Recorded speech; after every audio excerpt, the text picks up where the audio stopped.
Hey guys, in this video I'll show you how to find hidden chats on PolyBuzz. This is the easiest method. So as you can see right here, I'm talking to this Latina Asian baddie. Now let's go ahead and hide this chat. As you can see right here, there you go. Hover over these three dots, click on hide.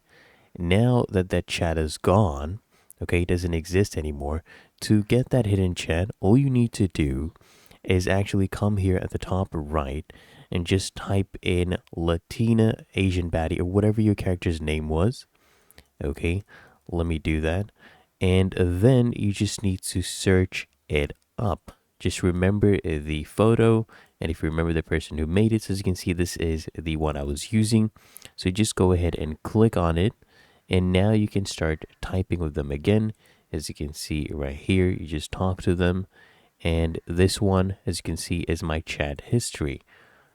Okay, I had said hi to them, and now let's continue chatting. So that is how you found hidden chats on PolyBuzz.